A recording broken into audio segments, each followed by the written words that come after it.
Assalamualaikum warahmatullahi wabarakatuh.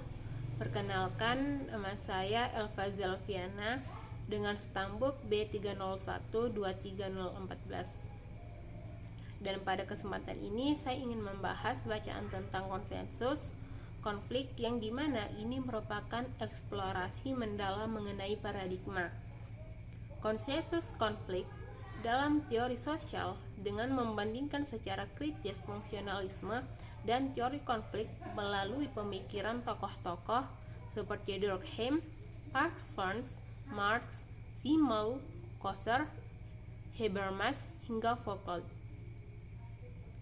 Konflik yang awalnya dianggap sebagai gejala dalam sistem sosial diangkat menjadi paradigma tersendiri karena kemampuannya menjelaskan dinamika perubahan sosial dan ketegangan struktural dalam masyarakat modern. Paradigma ini penting terutama di tengah percepatan perubahan yang memunculkan kesenjangan baru, serta kebutuhan akan kerangka teoritis yang dapat menangkap kompleksitas sosial kontemporer. Dalam fungsionalisme, keteraturan sosial dibangun melalui kesadaran kolektif dan integrasi nilai seperti dikemukakan Durkheim dan dikembangkan sistematis oleh Parsons melalui 4 tahap evolusioner, yang dimana diferensiasi, adaptasi, integrasi, dan generalisasi nilai. Untuk mencapai equilibrium sosial, sebaliknya, teori konflik berpijak pada pemikiran Hobbes dan Marx yang melihat konflik sebagai kodrat manusia akibat ketimpangan kepemilikan sumber daya yang kepentingan kelas, yang kemudian melahirkan dominasi dan alienasi.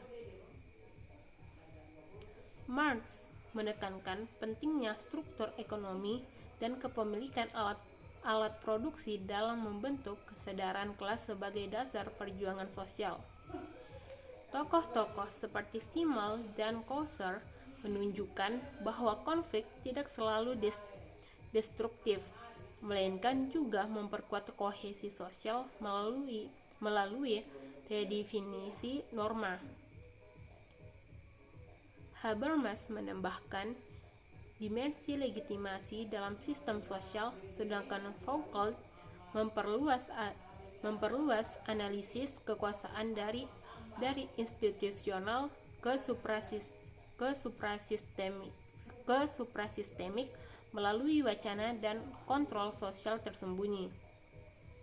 Percakapan ini menegaskan bahwa pemahaman utuh terhadap masyarakat mensyaratkan integrasi antara paradigma konsensus dan konflik, sambil tetap kritis terhadap konteks lokal agar tidak terjebak dalam adopsi teori asing yang ahistoris atau sekedar menjadi mode akademik. Yang kedua, the last but not least, atau menyoroti bagian terakhir.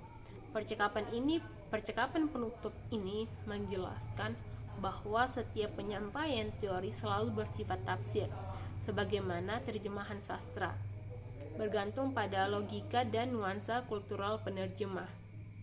Karena itu, memahami antropologi harus berangkat dari akar konsep-konsep klasik, disertai kesadaran akan kesinambungan masa lampau ini, yang dibuktikan oleh relevansi tokoh seperti Durkheim yang hidup kembali dalam wacana mutakhir. Penulis menekankan pentingnya mempelajari dasar-dasar paradigma, bukan sekedar konsep dasar, mengingat proses historis pembentukan dasarnya memperlihatkan relasi antar konsep dan menjelaskan relevansi evolusionisme di tengah percepatan perubahan transnasional yang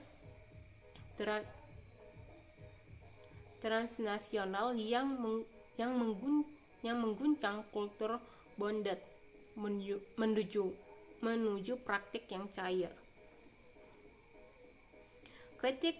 Kritik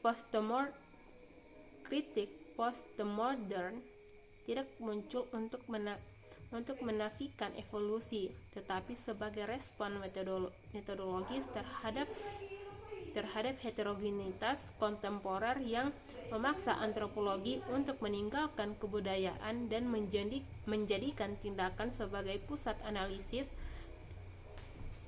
Dengan demikian, perdebatan teoritis tidak akan berhenti, justru memperluas harapan atas dialog baru mengenai paradigma antropologi terkini untuk melunasi utang penjelasan yang masih tertunda. Sekian dari saya. Mohon maaf apabila ada salah kata atau saya akhiri. Wabillahi taufiq wal hidayah. Wassalamualaikum warahmatullahi wabarakatuh. Terima kasih.